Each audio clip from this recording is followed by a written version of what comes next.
Sebelum menonton, jangan lupa like, subscribe, dan tekan tombol lonceng. Selamat menyaksikan. Sesaat lagi Anda akan menyaksikan karantina virtual Putri Bumi Indonesia 2021 dengan narasumber oleh Randy Aditya Wahid Parongpong Rawleb yang akan menjawab pertanyaan-pertanyaan finalis Putri Bumi Indonesia 2021. Mari kita ikuti videonya. Rawhouse memenangkan banyak sekali penghargaan, mulai dari Wirausaha Muda Mandiri tahun 2020, kami memenangkan waktu itu Best of the Best semua kategori business plan, mengalahkan 11.000 proposal dari seluruh Indonesia. Lalu Bikos Internasional kita mengalahkan finalnya itu ada 40 dari seluruh dunia. Lalu baru-baru ini kita dapat Good Design Award dari Kemendak kerjasama pemerintah Indonesia dan Jepang yang merupakan salah satu award desain paling prestisius. Next. Dan ini sebenarnya keunggulannya, dia punya Integrated Waste Management System, dia dibangun dari daur ulang yang baik, punya lighter environment impact, dia juga prefabricated dan modular building systemnya membuat dia cepat dan mudah dibangun.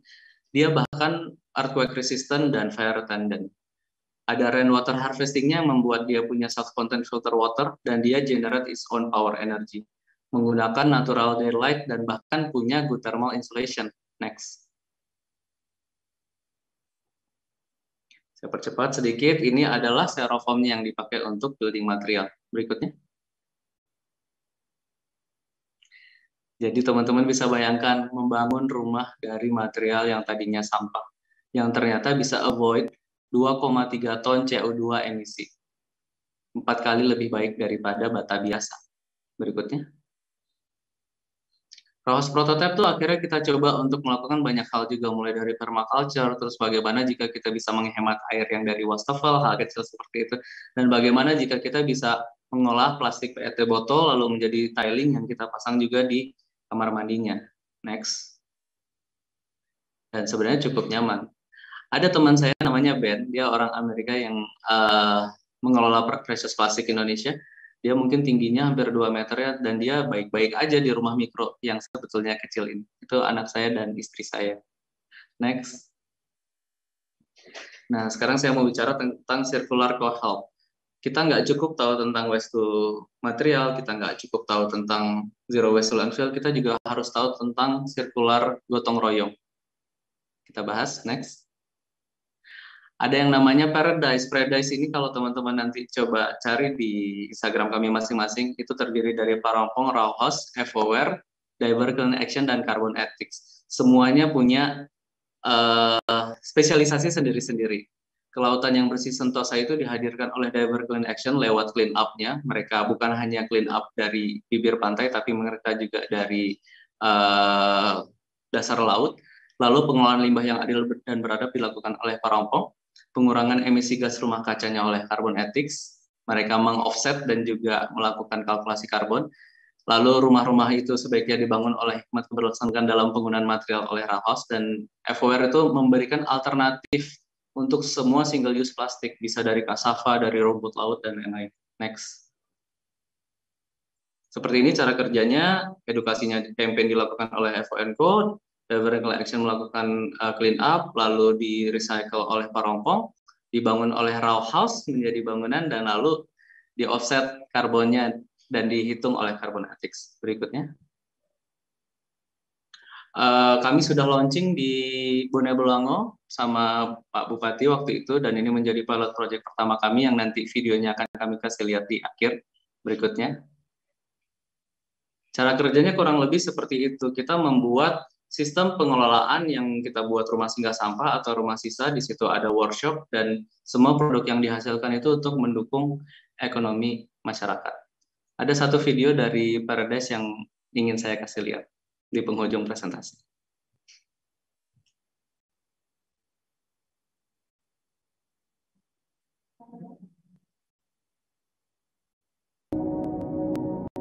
Kenalkan, saya Hamim Pou, Bupati Bone Bolango yang ada di wilayah Provinsi Gorontalo. Wilayahnya seluas 2000 km persegi. Sebagian besar wilayah kami ini adalah paduan dari wilayah daratan, juga pegunungan, berbukit-bukit, dan juga ada pantai. Kami memiliki Taman Laut Lele salah satu taman laut terindah di dunia, terjaga sangat baik dengan posisi yang tidak terlalu jauh dari pantai. Kemudian juga kami punya hiu paus ya. Hiu paus yang sekarang jadi viral yang mengglobal itu adanya di Bone Bolango.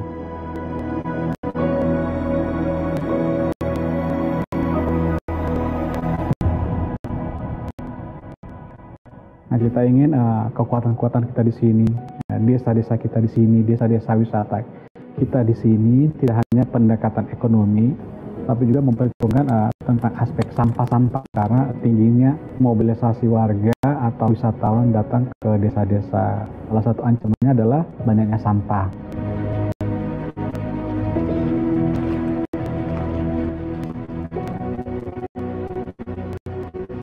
Lewat kolaborasi ini bagaimana sampah-sampah ini bisa terkelola dengan baik dan memberi nilai tambah kepada kita semua. Kita ingin juga ada inovasi lain. Ya. Maka dengan Paradise ini kita akan membuat rumah singgah sampah. Paradise adalah Parongpong, Raw House, FONCO, River Clean Action, dan Carbon Ethics. Kami adalah aliansi yang merupakan gabungan dari NGO, social enterprise yang memiliki niat yang sama untuk Indonesia yang mandiri dan lestari. Menggunakan sistem yang holistik dari hulu ke hilir, konservasi alam, dan pengelolaan sampah yang akhirnya bisa memberikan edukasi bagi masyarakat one district at a time. Kami melakukan edukasi dari awal sehingga bisa mengurangi sampah-sampah dari masyarakat yang dilakukan oleh FONCO. Lalu pembersihan akan dilakukan oleh River Clean Action bersama-sama dengan masyarakat mulai dari landfills, daerah pesisir, dan juga dari rumah-rumah warga. Sampah-sampah ini kemudian akan dikelola oleh Parongpong di rumah singgah sampah yang dibangun oleh Raw House. Lalu semua kegiatan ini akan dikalkulasi karbonnya dan di-offset oleh Carbon Ethics menjadi sebuah sistem yang terintegrasi.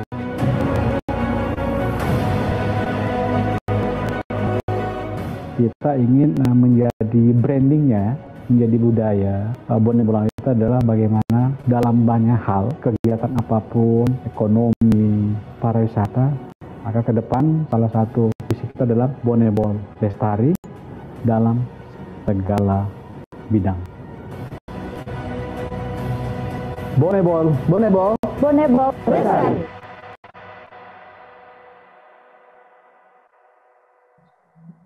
Nah, itu yang sudah kami lakukan. Ini sebetulnya persiapannya untuk proyek 3 bulan. Dengan persiapannya juga nggak terlalu panjang ya, 3 bulan juga. Tapi yang membuat berhasil apa sebetulnya?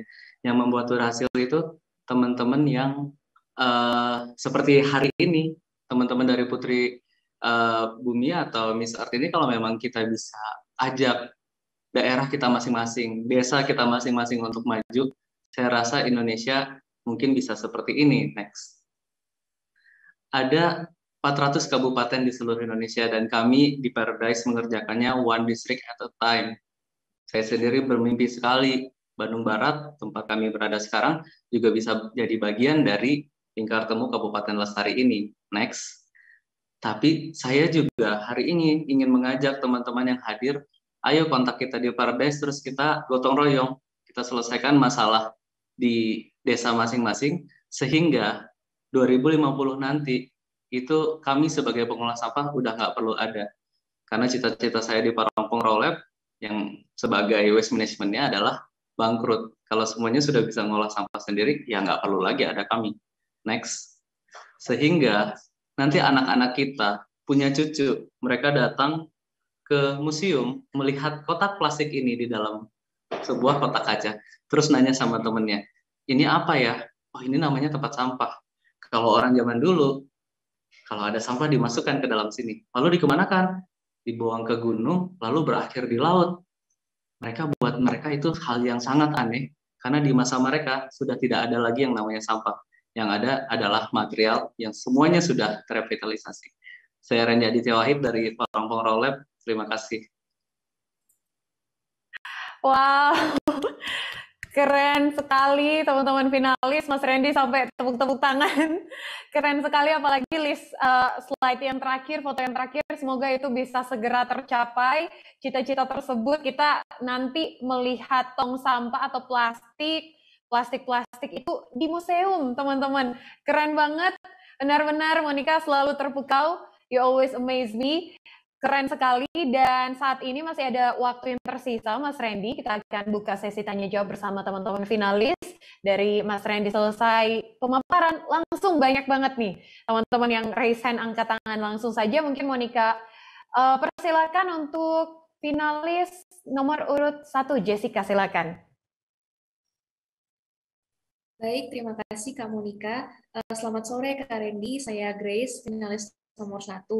Nah, Grace izin bertanya Kak Randy mengenai yang tadi sudah dipaparkan oleh Kak Randy mengenai raw house, kemudian micro house. Nah, yang ingin Grace tanyakan, mungkin menurut Kak Randy di kedepannya apakah akan ada dampak yang ditimbulkan dari pembangunan raw house, kemudian micro house. Ini mungkin yang Grace lebih spesifikkan dari segi kekuatan dari materialnya sendiri, Kak Randy. Karena kan tadi sudah Kak Randy jelaskan bahwa materialnya itu adalah material daur ulang. Terima kasih, Kak.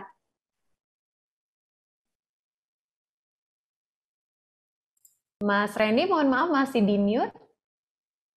Sangat excited ya Mas Randy. Silakan Mas Randy. Bagus banget ya pertanyaannya. Saya tuh selalu dapat pertanyaan ini dan memang ini adalah bagian dari edukasi yang harus kita berikan.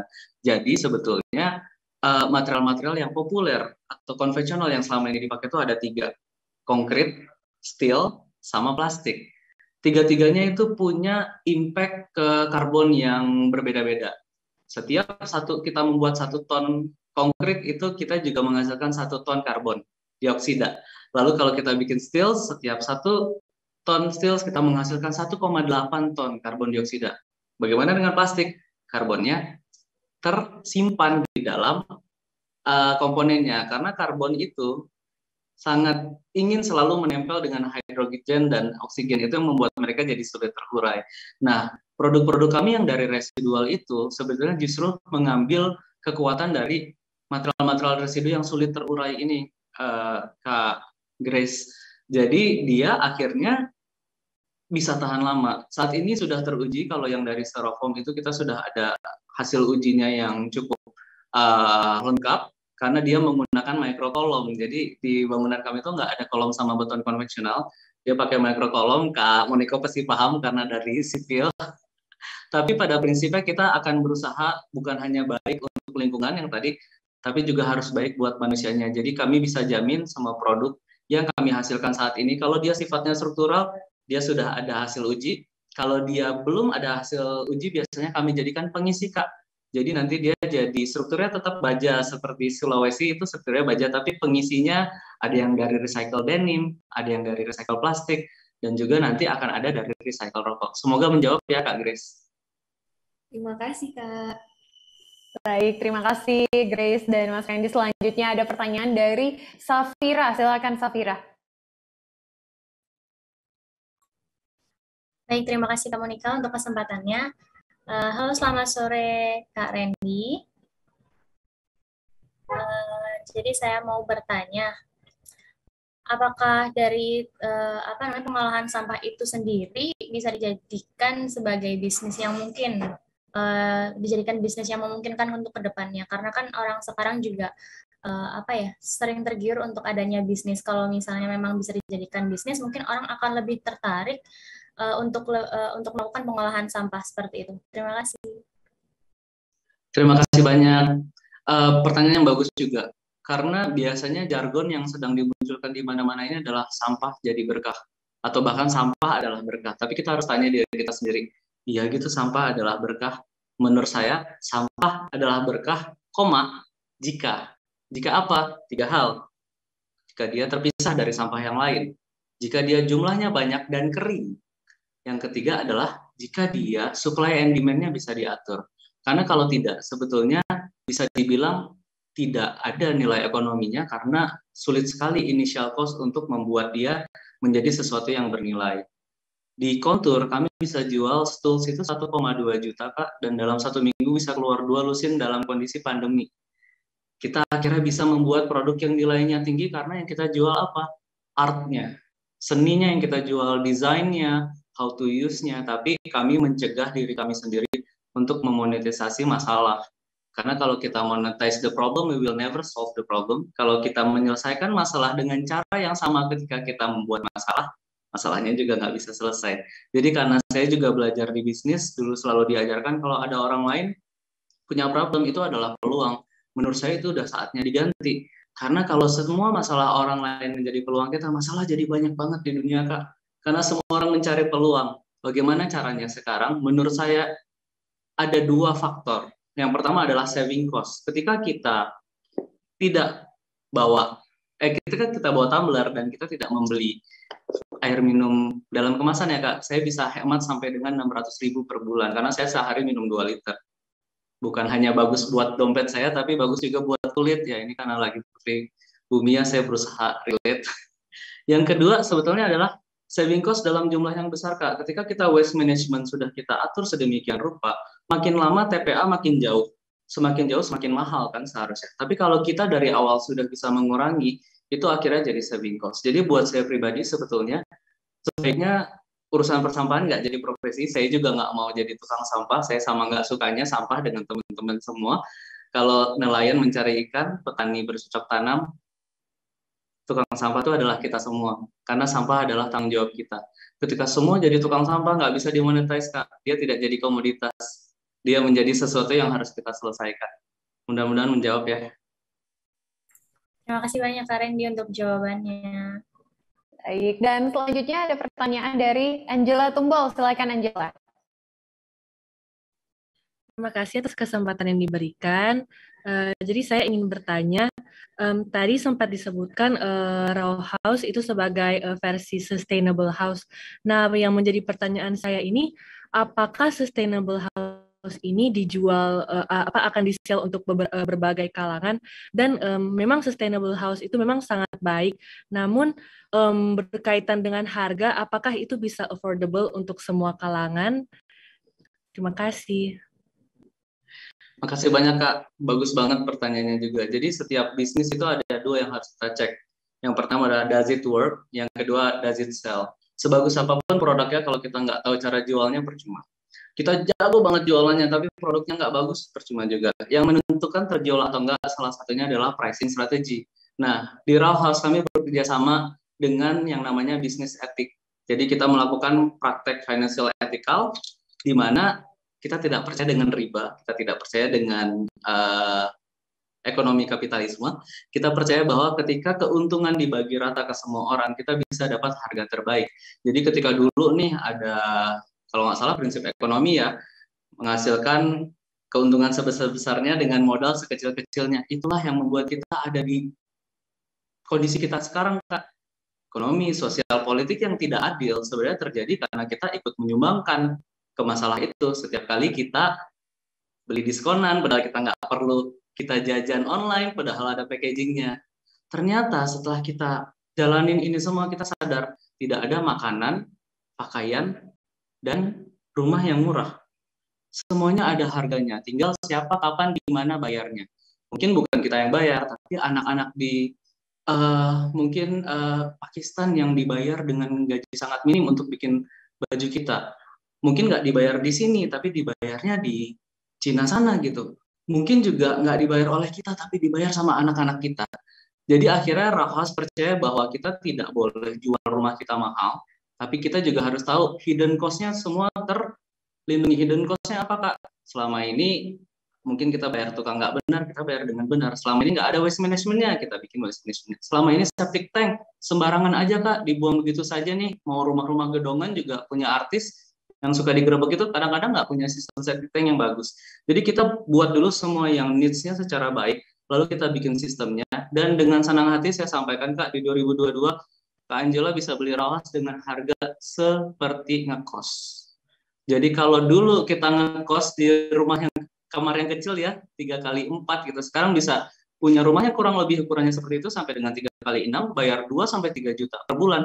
Lulus kuliah, rumahnya bisa dibongkar, dibawa ke desa, lalu kita bangun desanya. That's the principle of Raw House sebetulnya. Terima kasih, Kak. Tuh Kak, tuh Mas Randy sekali lagi teman-teman finalis pada tepuk tangan, keren sekali Mas Randy. Karena kita terbatas oleh waktu, satu pertanyaan terakhir dari finalis Magdalena, silakan. Silakan. Baik, terima kasih Kak Monika atas kesempatannya. Wah, tadi Mas Randy sangat seru sekali pembicaraan tentang Rauhhouse ini. Dan tadi penasaran nih dengan kata-katanya kita bisa membeli Rauhhouse dengan harga seperti beli kos-kosan ya. Nah, ini sangat menarik sekali. Kira-kira Rauhhouse ini tuh butuh waktu berapa lama sih Mas biar pemasarannya tuh bisa dinikmati oleh masyarakat, banyak masyarakat di daerah-daerah di Indonesia ini, dan butuh waktu berapa lama untuk membangun misal perumahan Rauhhouse ini, dan apakah dilihat dari segi lokasi juga atau seperti apa Mas? Terima kasih. Makasih, pertanyaannya seru ya. Ternyata semua lagi di umur-umur pengen punya rumah, mungkin buat orang tuanya, mungkin buat diri sendiri. Jadi penelitian yang bilang milenial nggak mau punya rumah itu ternyata belum tentu, karena hari ini saya ketemu milenial yang semangat cari rumah. Jadi kita tuh sebetulnya sekarang udah di tahap launching Kak. Jadi tahun depan kalau semua berjalan dengan lancar, kami akan punya kompleks perdana kami, prototipe di Jakarta, yang di situ nanti akan kita bangun semua prototipe kita dan masyarakat bisa datang untuk melihat. Kalau misalnya rumah contoh yang lain 15 menit ya kita ngelihatnya, untuk rumah yang mungkin kita tinggali selama 15 tahun. Di Rauhhouse kita bisa 1,5 hari di sana. Jadi kami membuka sistem residensi namanya. Orang bisa nginep, merasakan hidup di Rauhhouse seperti apa. Kalau mereka cocok baru mereka order. Setelah mereka order bagaimana? Dalam waktu 72 jam sejak order, materialnya sampai di site Kak. Dan dalam waktu 2 minggu akan dibangun. Jadi ini super fast, super efisien, dan it will change the whole property industry, dan kita mungkin akan jadi industri pertama developer yang tidak punya lahan, karena syarat untuk mempunyai Rauhhouse harus punya lahan dulu. Selama ini ada suatu hidden cost yang membuat akhirnya harga itu jadi tinggi karena permainan lahan. Oh, dekat sama MRT, dekat sama bla bla bla gitu. Padahal kita cuma mau hidup di rumah yang mudah kita rawat, menyenangkan buat kita. Kita seneng kalau ngelihatnya, dan kita nggak repot bayarnya gitu kan. Jadi kami sudah punya puzzle-nya sudah cukup lengkap, dan kalau para Putri Bumi Indonesia ini semuanya tertarik untuk support ya, mudah-mudahan nanti kita bisa bikin launching bareng, atau nanti teman-teman bisa datang untuk ngerasain nginep di Rauhhouse ya di 2022, mudah-mudahan. Terima kasih Anda sudah menyaksikan karantina virtual Putri Bumi 2021 dengan narasumber oleh Randy Aditya Wahid Parongpong Rauhlab. Berbagai pertanyaan seputar pengolahan sampah dibahas dan dijawab dengan menarik dan bisa menjadi inspirasi finalis Putri Bumi dalam pelestarian lingkungan.